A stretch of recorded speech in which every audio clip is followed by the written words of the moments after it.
नमस्कार दोस्तों, राजस्थान के इतिहास की क्लास में आपका स्वागत है दोस्तों। तो दोस्तों, अपने राजस्थान के इतिहास में कल अपने लास्ट जो क्लास चर्चा की थी वो जनजातीय आंदोलन की चर्चा की थी। आज अपने जो उसी आंदोलन को आगे बढ़ाते हैं और आज अपने जो है चर्चा करते हैं प्रजामंडल आंदोलन की। किसकी? प्रजामंडल। प्रजा प्रजा मंडल। प्रजा प्रजा मतलब कौन होते हैं? लोग। मंडल मतलब उनका क्या हो जाएगा? समूह हो जाएगा, समूह हो जाएगा। क्या हो जाएगा? समूह है, लोगों का समूह है। लोगों का समूह है जो है वो मिलकर क्या कहलाया? प्रजामंडल कहलाया। ठीक है ना? लोगों का समूह है वो क्या कहलाया? प्रजामंडल कहलाया। और इन जनता ने सरकार के विरुद्ध, सरकार के जो है नीतियों के विरुद्ध, सरकार जो वहां की जो उस समय जो व्यवस्था चल रही थी उसके विरुद्ध, जो कि अपने लोगों के, जनता के फायदे में नहीं थी, उनके अधिकारों का हनन हो रहा था, उसके विरुद्ध जो है उन्होंने आंदोलन चलाया। तो वो किस नाम से जाना गया? प्रजामंडल आंदोलन। और प्रजामंडल आंदोलन का जो मुख्य उद्देश्य रहा था, मुख्य उद्देश्य जो रहा था वो यही रहा था कि उत्तरदायी शासन की क्या करना? स्थापना करना। उत्तरदायी शासन की क्या करना? स्थापना करना। उत्तरदायी शासन की स्थापना करना प्रजामंडल का क्या रहा है? मुख्य उद्देश्य रहा है दोस्तों। ठीक है। अपने इससे पूर्व जो है, प्रजामंडल से पूर्व एक दो राजनीतिक संगठन देखते हैं। तो मैं हेडिंग डाल देता हूं, राजस्थान में जो राजनीतिक संगठन थे, राजनीतिक संगठनों का विकास। राजनीतिक संगठनों का विकास। तो राजस्थान में राजनीतिक संगठनों की बात करें तो एक दो राजनीतिक संगठन आपको ध्यान में रखने हैं। एक राजनीतिक संगठन आता है जिसका नाम है राजस्थान सेवा संघ। कौन सा संगठन आता है? राजस्थान सेवा संघ। तो राजस्थान सेवा संघ, इसकी जो स्थापना की गई थी, वो स्थापना की गई थी 1919 ईस्वी में। कब की गई थी? 1919 ईस्वी में। और कहां की गई थी? ध्यान रखना, वर्धा, महाराष्ट्र में की गई थी। मैंने किसान आंदोलन के बारे में जब हम चर्चा कर रहे थे बिजोलिया के बारे में, तब मैंने यह बताया था कि राजस्थान सेवा संघ की स्थापना, जिसमें मुख्य योगदान मैंने आपको बताया था किसका रहा था, इसकी स्थापना में विजय सिंह पथिक का रहा था। इसके अलावा जो है इसके सहयोगी थे जिसका नाम क्या आता है? अर्जुनलाल सेठी आता है। क्या नाम आता है? अर्जुनलाल सेठी। तो ये इनके प्रमुख सहयोगी रहे हैं। इसके अलावा जो है जमनालाल बजाज भी इनके सहयोगी के रूप में रहे थे। तो ये राजस्थान सेवा संघ है। राजस्थान सेवा संघ, इसकी स्थापना की गई है। और ये जो है, इसने राजस्थान सेवा संघ का 1920 के अंदर जो इसका मुख्यालय है, या मुख्यालय इसको राजस्थान में भी स्थापित कर दिया गया। राजस्थान के कौन से क्षेत्र में? अजमेर में। और 1920 में जब यह वर्धा महाराष्ट्र में थी, तब इस संस्था ने एक साप्ताहिक न्यूज़पेपर निकाला था जिसका नाम क्या था? राजस्थान केसरी। कौन सा निकाला है? राजस्थान केसरी। और राजस्थान केसरी के जो संपादक थे उसका नाम क्या आता है?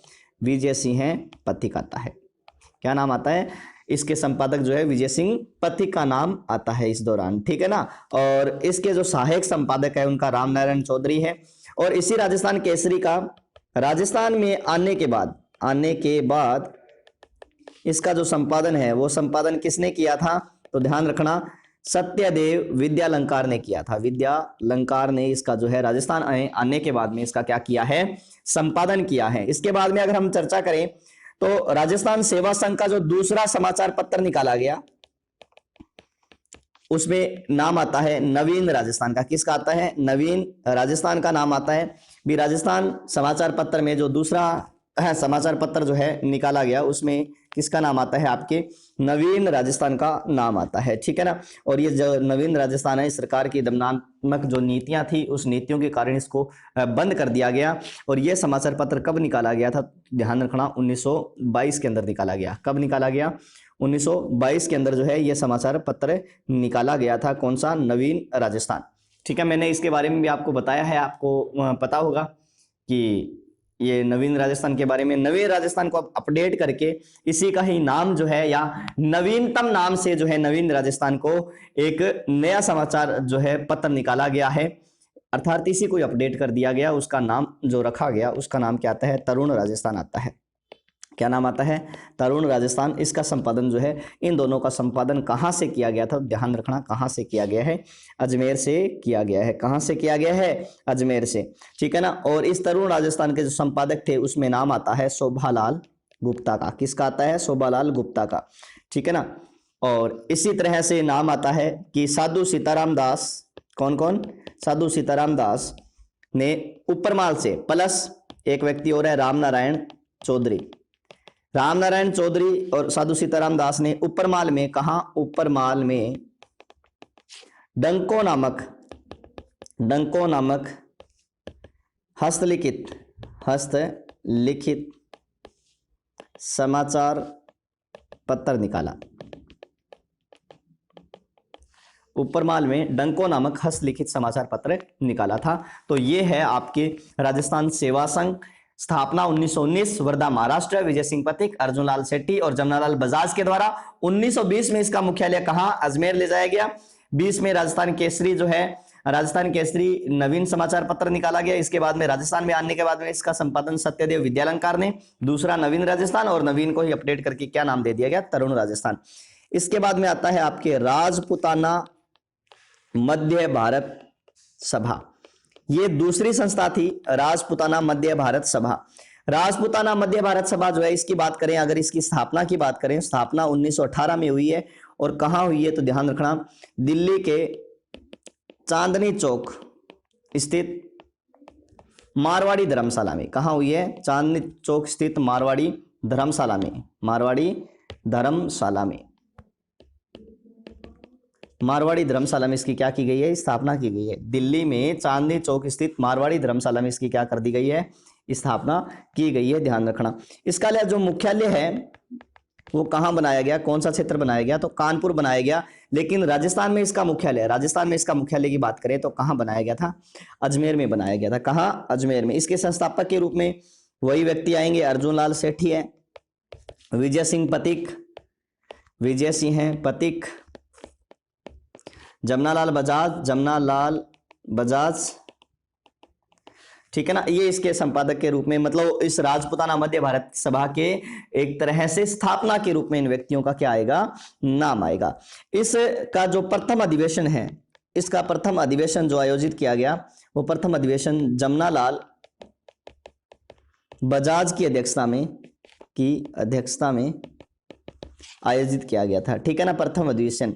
और इसका जो दूसरा अधिवेशन 1919 में अमृतसर में। पहला जो है वो कहां हुआ था, दिल्ली में हुआ, चांदनी चौक पर। दूसरा अमृतसर में।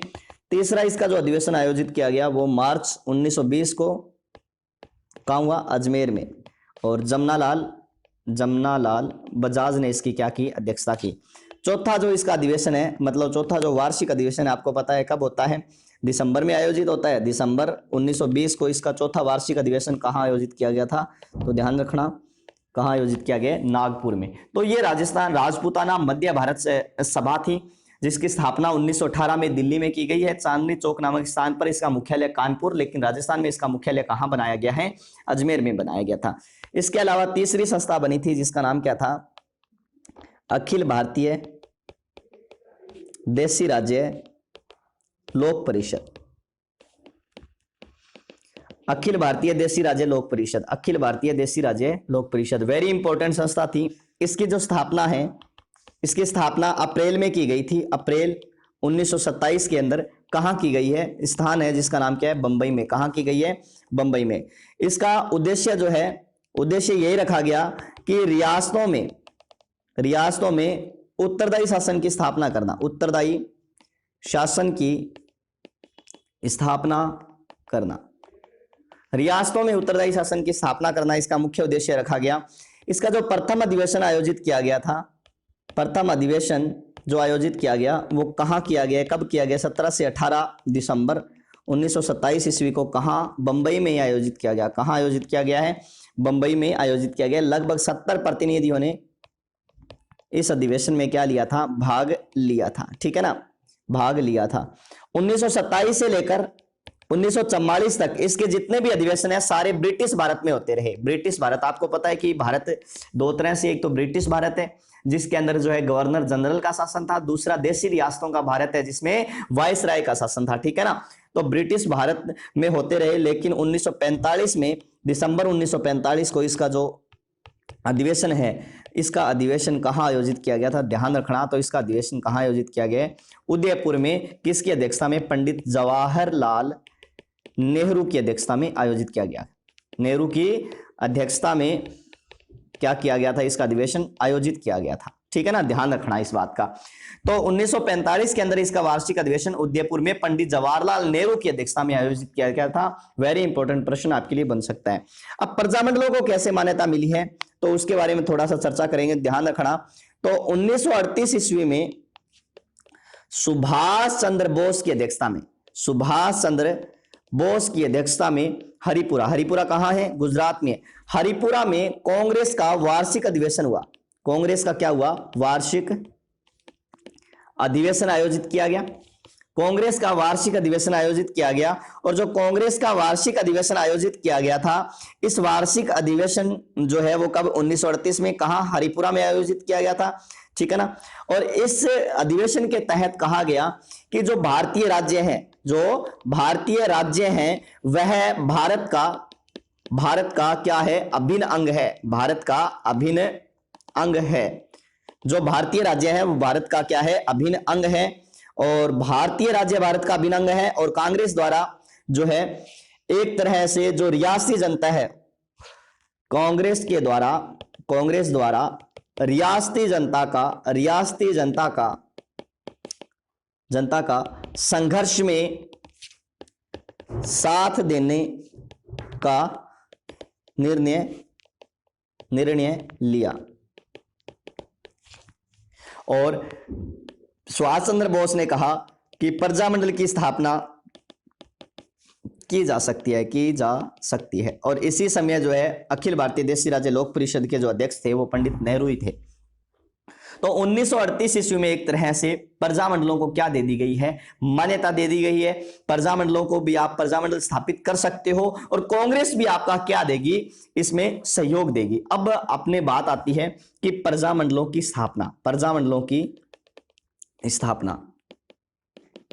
तो इस बात का विशेषतः ध्यान देना कि प्रजामंडलों की स्थापना यहां पर देखो, जो लोगों का, जनता का समूह बना वो प्रजामंडल कहलाया। लेकिन जो राजा का समूह था, जो राजा के हितों की, जो एक तरह से क्या है कि राजा मिलकर जिसका सम्मेलन करते थे, जिसमें वो सम्मेलन जो है वो नरेंद्र मंडल था, ठीक है ना। कौन सी संस्था थी, राजाओं के हितों के लिए नरेंद्र मंडल और लोगों के लिए प्रजामंडल। नरेंद्र मंडल बीकानेर के इतिहास में हम पढ़ के आए हैं। तो प्रजामंडलों का सबसे पहले बात करेंगे उद्देश्य। तो इनका उद्देश्य क्या था, उत्तरदायी शासन की क्या करना, स्थापना करना, उत्तरदायी शासन की स्थापना करना, ठीक है ना। और सर्वप्रथम जो प्रजामंडल स्थापित हुआ उसका नाम था 1931 के अंदर कौन सा प्रजामंडल स्थापित हुआ था, तो ध्यान रखना जयपुर प्रजामंडल की क्या की गई थी, स्थापना की गई थी। लेकिन यह अपने वास्तविक उद्देश्य की पूर्ति नहीं कर पाया, इसीलिए 1936 में इसका क्या किया गया है, पुनर्गठन किया गया। कौन से प्रजामंडल का पुनर्गठन किया गया, तो ध्यान रखना जयपुर प्रजामंडल का। और कुछ प्रजामंडल ऐसे थे जिनके प्रजामंडल की स्थापना अपने राज्य से बाहर हुई थी, जैसे सिरोही प्रजामंडल की स्थापना कहां की गई है, बंबई में की गई थी। कहां, बीकानेर प्रजामंडल की स्थापना जो है वो कहां की गई है, कलकत्ता में की गई। कहां की गई थी, कलकत्ता में। और जैसलमेर जो प्रजामंडल है, जैसलमेर प्रजामंडल की जो स्थापना की गई थी वो कहां की गई थी, तो ध्यान रखना जोधपुर में की गई थी। और भरतपुर जो प्रजामंडल है, भरतपुर प्रजामंडल की स्थापना कहां की गई है, रेवाड़ी में की गई। तो 4 प्रजामंडल ऐसे थे जो अपने स्थान से जो है वो बाहर स्थापित किए गए थे। और ध्यान रखना सर्वप्रथम जो उत्तरदायी शासन की स्थापना है वो जयपुर में हुई थी। सर्वप्रथम जो उत्तरदायी शासन जो है जो स्थापित हुआ था वो कहां किया गया था, तो सर्वप्रथम उत्तरदायी शासन कहां स्थापित किया गया है, जयपुर में स्थापित किया गया है। लेकिन पूर्ण रूप से सर्वप्रथम उत्तरदायी जो शासन है वो कहां स्थापित किया गया था, तो ध्यान रखना शाहपुरा में स्थापित किया गया था। पूर्ण रूप से उत्तरदायी शासन की स्थापना कहां हुई है, शाहपुरा में। अब अपने प्रजामंडल देखेंगे भी कौन कौन से भारत में जो है प्रजामंडल स्थापित हुए हैं, उन प्रजामंडलों के बारे में अपने चर्चा करने वाले हैं, तो ध्यान से देखना। तो ये जो राजस्थान है, इस राजस्थान में अपने चर्चा करेंगे भी कौन कौन से प्रजामंडल की जो है स्थापना की गई है। तो ध्यान से देखोगे, इसमें अलग अलग क्षेत्रों में अपने जो है इसमें चर्चा करने वाले हैं कि कौन से प्रजामंडल की कहाँ स्थापना की गई है, ठीक है दोस्तों। तो सबसे पहले मैं आपको बता देता हूं कि आपको याद करना है क्या, कि सबसे पहले कौन सा है, जयपुर प्रजामंडल है। कौन सा प्रजामंडल स्थापित किया गया है, जयपुर प्रजामंडल स्थापित किया गया है। और जो जयपुर प्रजामंडल है उसकी जो स्थापना की गई है वो कब की गई है, तो ध्यान रखना 1931 के अंदर की गई है। 1931 के अंदर कौन से प्रजामंडल की स्थापना की गई है, जयपुर प्रजामंडल की स्थापना की गई है। जयपुर से बारिश की बूंदें बूंदी पर पड़ी, जयपुर से बारिश की बूंदें बूंदी पर पड़ी। तो बूंदी प्रजामंडल की स्थापना भी कब की गई थी, तो बूंदी प्रजामंडल की स्थापना भी कब की गई है? तो 1931 के अंदर की गई है। कब की गई है? 1931 के अंदर की गई है। इसके बाद में 31 फिर जोधपुर स्थापित हुआ, मतलब क्रम से नहीं बता रहा, मैं आपको बता रहा हूं। 1934 फिर ये 1936 फिर 1945। पहले अपने ये 5 प्रजामंडल याद करते हैं। 31, 31, 34, 36, 45 ऐसे याद करना है। जयपुर, बूंदी, जोधपुर, बीकानेर और जैसलमेर, ठीक है ना। जयपुर, बूंदी, जोधपुर, बीकानेर और जैसलमेर, ठीक है ना। इस तरह से आपको याद करना है। जयपुर, बूंदी, जोधपुर, बीकानेर और जैसलमेर। ध्यान रखना इस बात का। कौन कौन सा आ गया? जयपुर, जयपुर, बूंदी, जोधपुर, बीकानेर और जैसलमेर। जयपुर प्रजामंडल के जो संस्थापक माने जाते हैं, 2 व्यक्ति आएगा आपके नाम, जमनालाल बजाज और दूसरे व्यक्ति है जिनका नाम आता है कपूर चंद पाटनी। क्या नाम आता है? कपूर चंद पाटनी। जमनालाल बजाज और कपूर चंद पाटनी जो है जयपुर के क्या माने जाते हैं? संस्थापक। बूंदी, बूंदी कौन खा गया? तो बूंदी ध्यान रखना कौन खा गया था। बूंदी खाने वाला व्यक्ति है, उसका नाम है कांतिलाल। क्या नाम आता है? कांतिलाल जैन। बूंदी कौन खा गया? कांतिलाल जैन।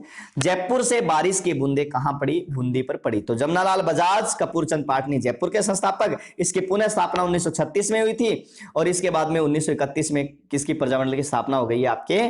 तो बूंदी की। 1936 के जो 1934 आएगा जोधपुर प्रजामंडल या मारवाड़ प्रजामंडल। इसके संस्थापक आता है जय नारायण व्यास आता है। कौन आता है? जय नारायण व्यास जो है इसके प्रजामंडल की स्थापना जो है संस्थापक के रूप में नाम आता है किसका? जय नारायण व्यास का। फिर इसके बाद में आपके एक प्रजामंडल 1936 में जो कौन सा स्थापित हुआ है? बीकानेर। बीकानेर देखो कैसे याद करोगे भी, जैसे हनुमानगढ़ है, हनुमानगढ़ में ज्यादातर क्या है कि कोई बीमार वगैरह होता है तो हनुमानगढ़ वाले जवाब दे देते हैं, तो सीधा ही कह देते हैं बीकानेर रेफर करो। तो बीकानेर में क्या है? डॉक्टर ज्यादा है, इसीलिए रेफर करते हैं। डॉक्टर ज्यादा तो मतलब वहां एक तरह से आप कह सकते हो डॉक्टर, मतलब प्राचीन समय में डॉक्टर को क्या कहा जाता? वेद। तो यहां पर इसकी स्थापना किसने की है? मग्घाराम वैद्य ने की है। किसने की है? मग्घाराम वैद्य ने। और जैसलमेर प्रजामंडल इसके बाद में। तो ध्यान रखना जैसलमेर जो क्षेत्र है यहां पर जो ककड़ी है वो ककड़ी क्या होती है? मीठी होती है। काकड़िया मतीरिया, क्योंकि टिब्बा है, टिब्बा है, काकड़िया मतीरिया तो मीठा होना ही होना है। मीठा है तो इसीलिए ध्यान रखना इस प्रजामंडल के संस्थापक कौन हो जाएंगे? मिठालाल व्यास हो जाएंगे। कौन हो जाएंगे? मिठालाल व्यास हो जाएंगे। इसी के साथ ही मैं इस पूरे क्षेत्र का बता देता हूं। यहां पर जो ये पूरा का पूरा क्षेत्र है ये किस नाम से जाना जाता है? तो ध्यान रखना हाड़ौती के नाम से जाना जाता है, ठीक है ना। ये जो है हाड़ौती के नाम से जाना जाता है। तो हाड़ौती प्रजामंडल की स्थापना कब की गई है? तो 1934 में की गई थी, ठीक है ना। लेकिन इसका पुनर्गठन किया गया 1939 के अंदर। इसका क्या कर दिया गया है? पुनर्गठन कर दिया गया। कब कर दिया गया? 1939 के अंदर। किस नाम से? तो कोटा प्रजामंडल के नाम से। और इसके जो संस्थापक माने जाते हैं हाड़ौती और कोटा दोनों प्रजामंडल के, तो उसमें नाम आता है किसका? पंडित नैनूराम शर्मा का। किसका नाम आता है? पंडित नैनूराम शर्मा का नाम आता है। हाड़ौती 1934, हाड़ौती का पुनर्गठन किया गया 1939 के अंदर। किस नाम से? कोटा प्रजामंडल के नाम से। और दोनों प्रजामंडलों के जो संस्थापक आते हैं उनका नाम क्या आता है? तो पंडित नैनूराम शर्मा आता है, ठीक है। क्या आता है? पंडित नैनूराम शर्मा आता है, ठीक है। इसके बाद में अगर हम इसी में चर्चा करें तो आपको ऐसे याद रखना है अलवर 1938। अलवर प्रजामंडल जो है, अलवर प्रजामंडल की स्थापना कब की गई थी? 1938 में की गई। कब की गई है? 1938। भरतपुर की कब की गई है? 1938। धौलपुर की कब है? 1938। और करौली की भी कब है? 1938। कब है? 1938। तो सबसे पहले ईश्वर की कृपा होगी। किसकी कृपा होती है सबसे पहले? तो ईश्वर की कृपा होती है। तो ईश्वर मतलब ईश्वर की कृपा हो रही है, तो हरि भगवान की कृपा हो रही है। तो यहां पर आपके जो है जो इस प्रजामंडल के जो संस्थापक का नाम आएगा उसमें आपके नाम आएगा किसका? हरि नारायण शर्मा का। किसका नाम आएगा?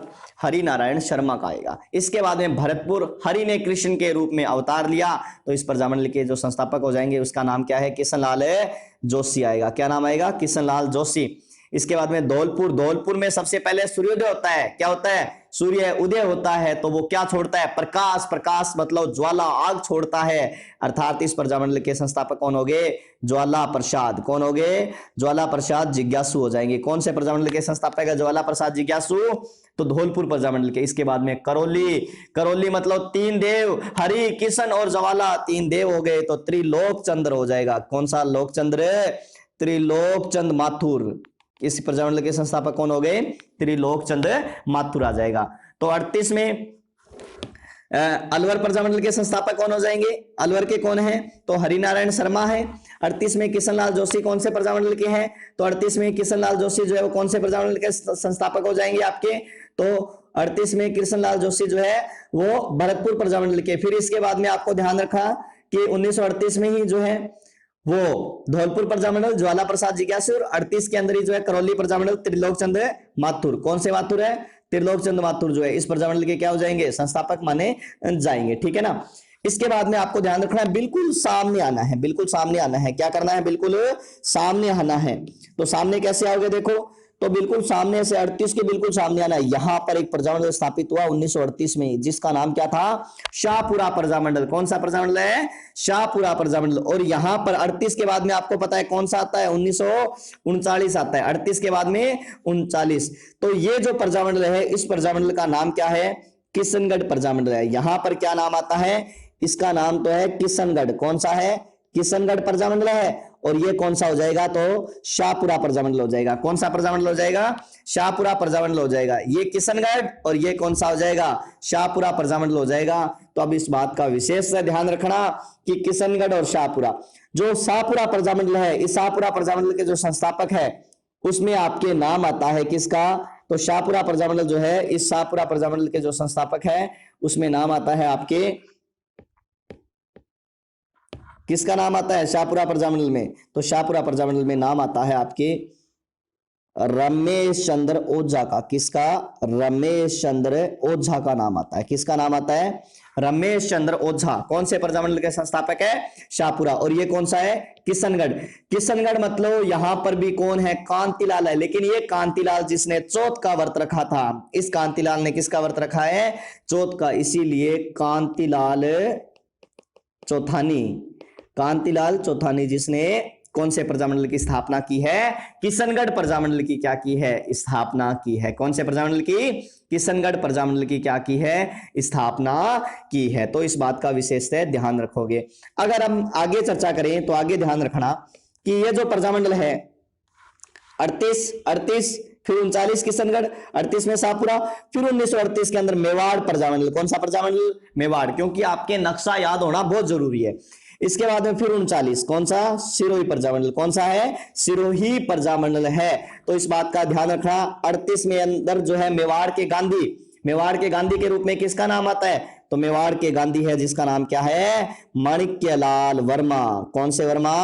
माणिक्यलाल वर्मा। और माणिक्यलाल वर्मा ने कौन से प्रजामंडल की स्थापना की? मेवाड़ प्रजामंडल की। और 1939 के अंदर ये कौन सा है?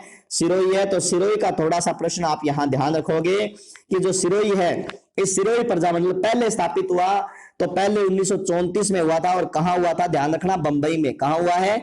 बंबई में सिरोही प्रजामंडल की स्थापना की गई है। कब की गई है? तो 1934 के अंदर की गई है। और सिरोही प्रजामंडल की पहले स्थापना जिसने की थी उसका नाम आता है वृद्धि शंकर त्रिवेदी। किसका नाम आता है? वृद्धि शंकर त्रिवेदी का नाम आता है। लेकिन 1939 में पुनः सिरोही में स्थापना की गई। सिरोही में कब की गई? 1939 में। तो स्थापना करने वाले कौन थे? तो राजस्थान के गांधी, जिनका नाम क्या है? गोकुल भाई भट्ट। क्या नाम आता है? गोकुल भाई भट्ट। गोकुल भाई भट्ट ने राजस्थान आने के बाद में इस प्रजामंडल की क्या की थी? स्थापना की थी। कौन से प्रजामंडल की स्थापना की है? तो राजस्थान आने के बाद में कौन से प्रजामंडल की स्थापना की है? तो सिरोही की गोकुल भाई भट्ट ने की थी। तो ये कुछ एक प्रजामंडल मैंने आपको बताए हैं, आपके सामने हैं। इनको ध्यान से देखना भी कौन कौन से प्रजामंडल जो आपके सामने हैं ये हमने पढ़े हैं, इनके बारे में हमने चर्चा की है। इसके बाद में जो बचे हुए प्रजामंडल है उसके बारे में और चर्चा कर लेते हैं। तो देखो दोस्तों, तो इसके बाद में अपने चर्चा करें तो हमने ये चर्चा कर ली है। देखो जयपुर की स्थापना कब हुई है? तो जयपुर की स्थापना कब की गई थी? आपको पता है 1931। फिर बूंदी की स्थापना की गई है। बूंदी की कब की गई है? तो 1931 में की गई है। फिर इसके बाद में हमने 1934 ये पढ़ा, फिर 1936, फिर 1945 ये पढ़ा है। ठीक है ना, ये पढ़ा, ये हमने पहले पढ़ ही लिए थे। ये देखो आपको दिखाई दे रहे होंगे। और इसके बाद में हमने जो है इसमें चर्चा की है, ध्यान रखना। तो 1938 कौन से प्रजामंडल की? फिर 1938 अलवर की, भरतपुर की, फिर धौलपुर की 38 में। फिर यहाँ पर कौन सा है? करौली है। कब की गई है? 1938 के अंदर। ठीक है ना। इसके बाद मैंने कहा 38 बिल्कुल सीध भी आ जाएगा, शाहपुरा प्रजामंडल। फिर 1939, 38 के बाद में क्या आता है 1939, कौन सा प्रजामंडल है, ये किशनगढ़ प्रजामंडल है। फिर बिल्कुल सामने 1938 में कौन सा प्रजामंडल, तो मेवाड़ प्रजामंडल, और 1939 में सिरोही। तो सिरोही की 2 बार स्थापना बताई थी, ठीक है ना, 1934 और 1939 के अंदर। कब कब बताइए मैंने, 1934 और 1948 के अंदर इन प्रजामंडलों की क्या की गई है, स्थापना की है। जो हम यहां पर पढ़ चुके हैं, आपको दिखाई दे रहा होगा ये, ठीक है ना, इसके बारे में हमने पढ़ ही लिया है, ये दिखाई दे रहे होंगे आपको कौन कौन से प्रजामंडल की स्थापना कहां कहां किसके द्वारा की गई है, ठीक है दोस्तों।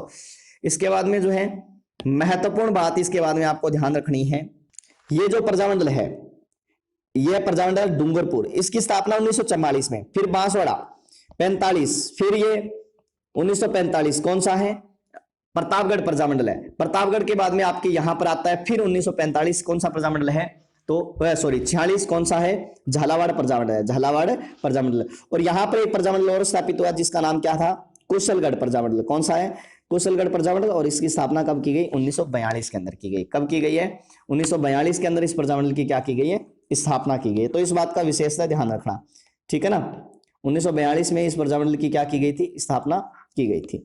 तो अब अपने इसके बारे में डूंगरपुर प्रजामंडल के संस्थापक, डूंगरपुर प्रजामंडल के जो संस्थापक है उनमें नाम आता है, ये कौन थे, तो राजस्थान के गांधी के नाम से सॉरी डूंगरपुर के या बागड़ के गांधी के नाम से विख्यात है, जिनका नाम क्या है, भोगीलाल पांड्या। कौन से, भोगीलाल पांड्या।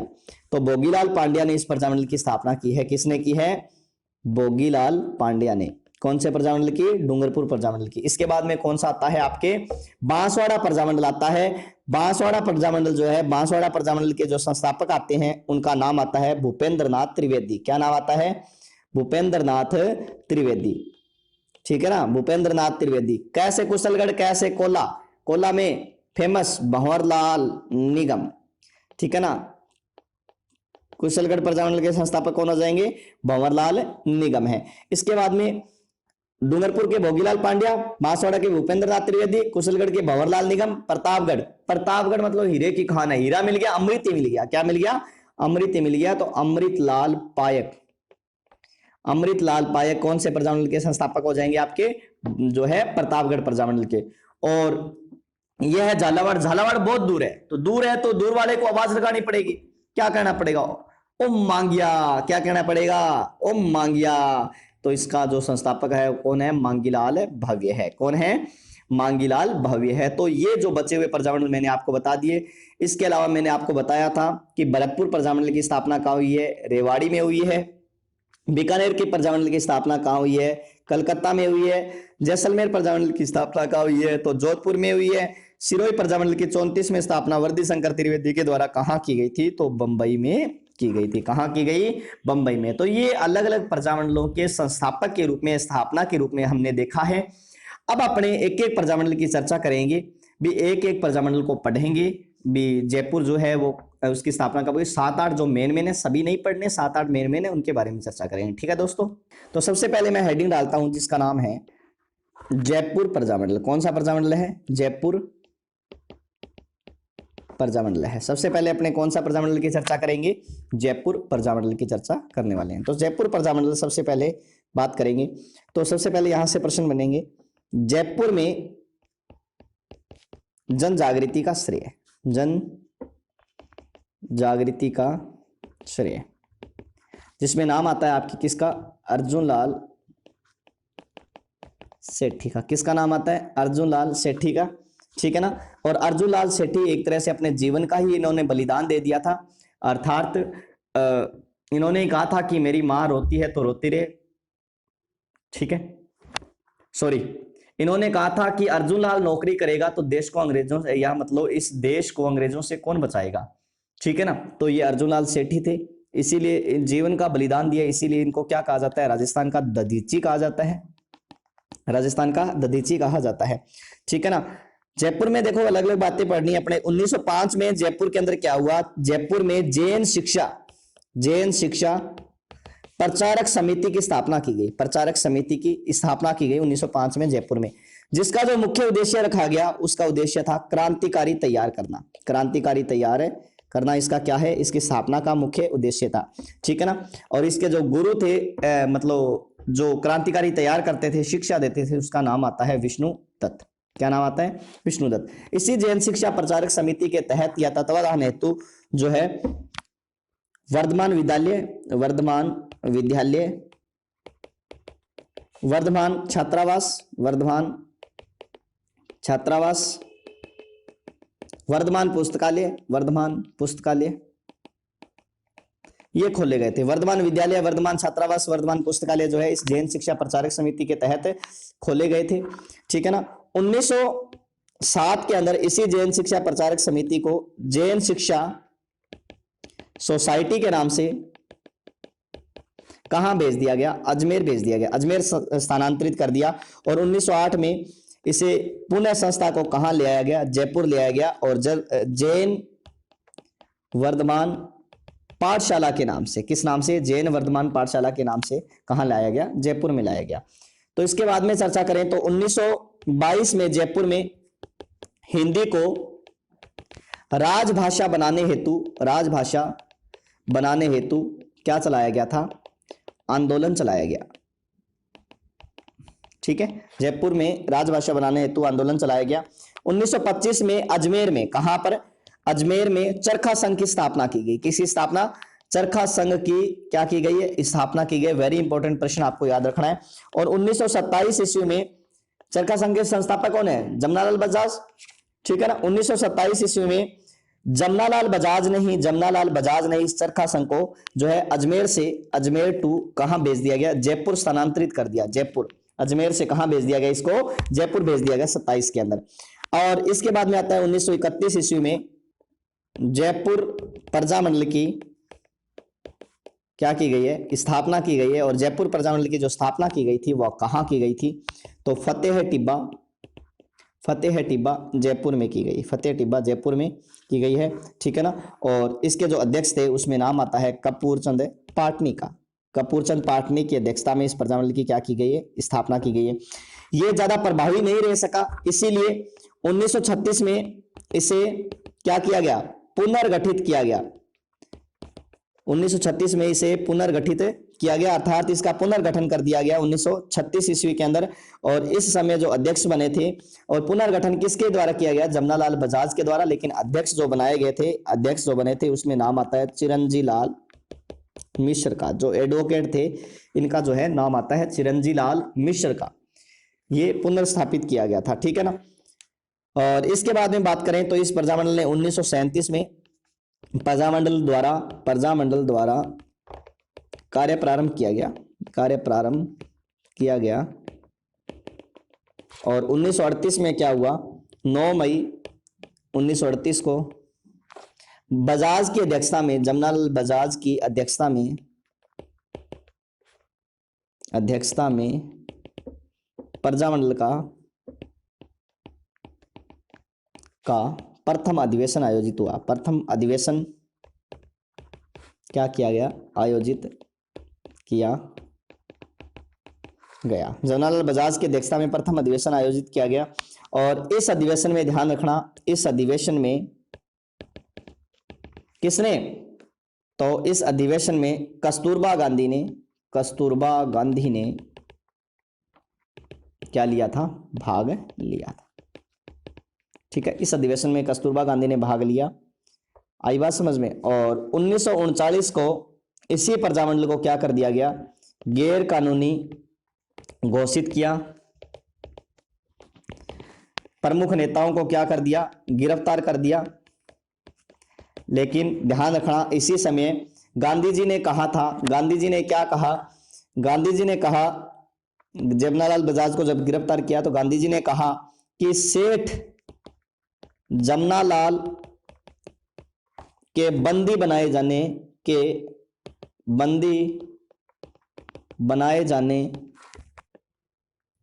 के प्रश्न को अखिल भारतीय प्रश्न बना देंगे।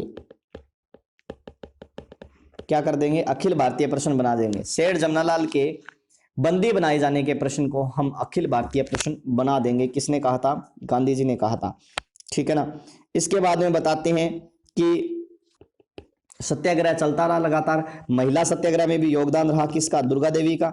दुर्गावती के नेतृत्व में जो है ये महिला सत्याग्रह किया गया, महिला सत्याग्रह किया गया इस प्रजामंडल के दौरान। और 1939 की बात है, ठीक है ना। हीरालाल शास्त्री जी की पत्नी है जिनका नाम क्या था? रत्ना शास्त्री।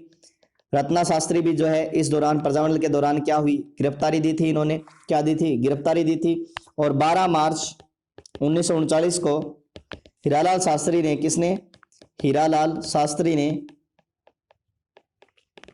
जयपुर दिवस मनाने की घोषणा की थी। जयपुर दिवस मनाने की क्या की है?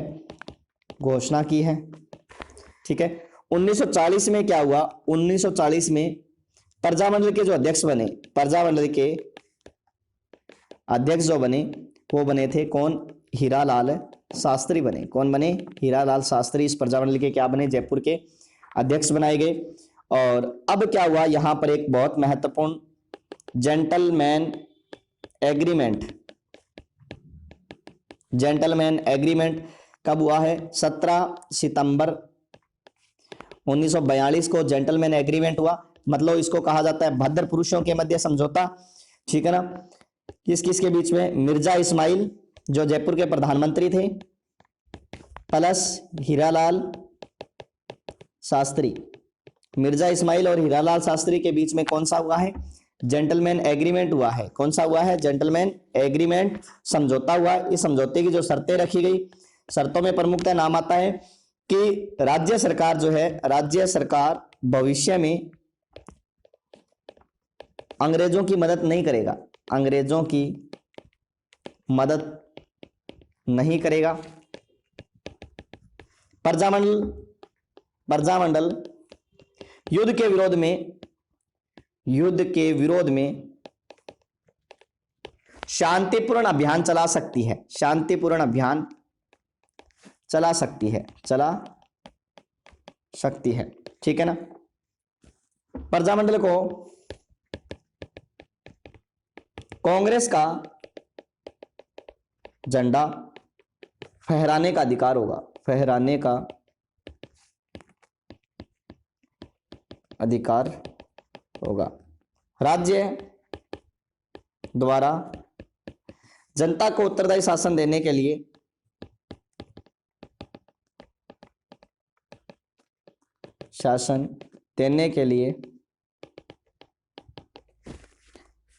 शीघ्र कार्यवाही की जाएगी। शीघ्र कार्यवाही की जाएगी। तो ये इस प्रजामंडल के दौरान क्या रखी गई? प्रमुख शर्तें रखी गई, ठीक है ना। और इस समझौते के परिणाम क्या हुआ? इस समझौते का परिणाम यही निकला कि जयपुर प्रजामंडल ने गांधी जी के भारत छोड़ो आंदोलन में भाग नहीं लिया।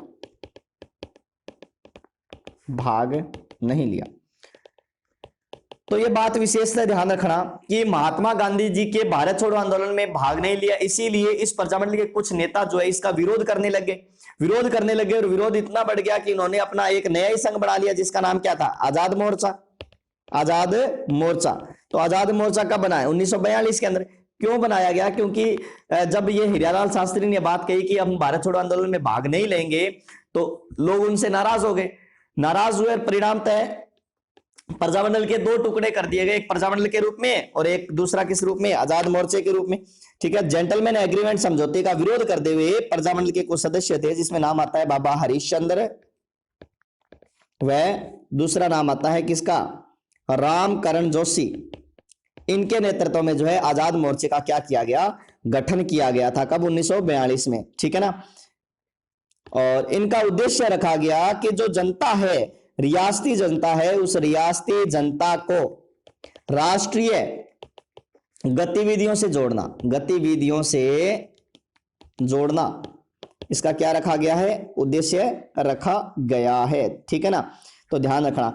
लेकिन बाद में बताते हैं कि 1945 में पंडित नेहरू के हस्तक्षेप के कारण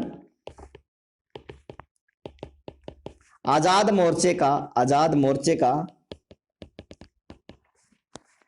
प्रजामंडल में विलय कर दिया गया, विलय कर दिया गया। आजाद मोर्चे का प्रजामंडल में क्या कर दिया गया, विलय कर दिया गया। और इसी समय ध्यान रखना नोट 1944 में इस प्रजामंडल का जो अधिवेशन हुआ था ना, इस अधिवेशन की जो अध्यक्षता की थी वो अध्यक्षता किसने की थी, जानकी देवी बजाज ने की थी। किसने की है, जानकी देवी बजाज ने की है, ठीक है ना। और 1946 में प्रजामंडल के सदस्य जिसका नाम आता है टीकाराम पालीवाल, टीकाराम पालीवाल ने जो है उत्तरदायी शासन की डिमांड रखी है। किसकी, उत्तरदायी शासन की क्या रखी थी, मांग रखी थी, ठीक है ना। और 1946 ईस्वी में प्रजामंडल के अध्यक्ष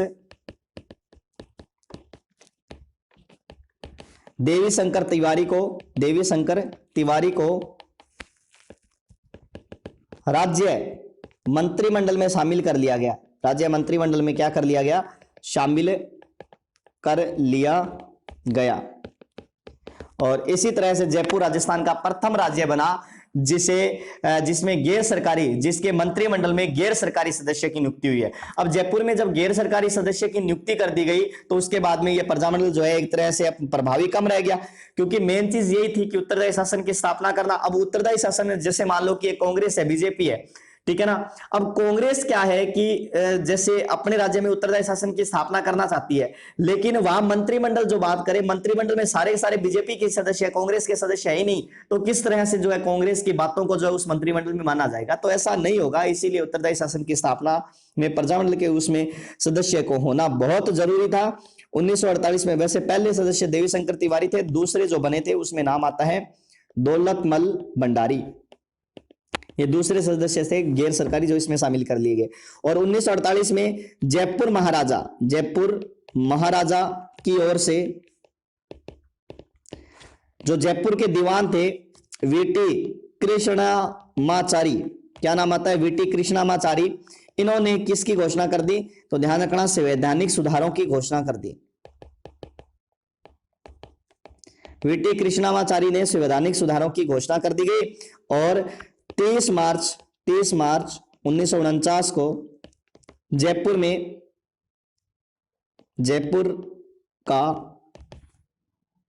राजस्थान में क्या कर दिया गया, विलय कर दिया गया। इसके साथ ही जयपुर प्रजामंडल क्या हुआ, समाप्त हुआ। तो ये जो जयपुर प्रजामंडल है इसकी अपने जो बातें पढ़ी हैं तो ये आपको ध्यान रखनी है किस तरह से। ये प्रत्येक मैंने जो है बहुत शॉर्ट करने का प्रयास किया, क्योंकि प्रजामंडल आंदोलन बहुत खतरनाक है और हार्ड टॉपिक भी है, इसीलिए इसको थोड़ा सा शॉर्ट करने का प्रयास किया है। बातें तो सारी आ जाएगी, यहां से प्रश्न आपके लिए प्रत्येक प्रश्न बन सकते हैं, प्रश्न वाली बात मैंने इसमें रखी है। तो दोस्तों आज के लिए इतना ही, बाकी चर्चा करेंगे कल। तो धन्यवाद दोस्तों, कल अपने जोधपुर प्रजामंडल की चर्चा करेंगे और धीरे धीरे जितने भी जो महत्वपूर्ण प्रजामंडल है उनको हम जो है वो बाध्य से पढ़ लेंगे। ठीक है दोस्तों, थैंक यू।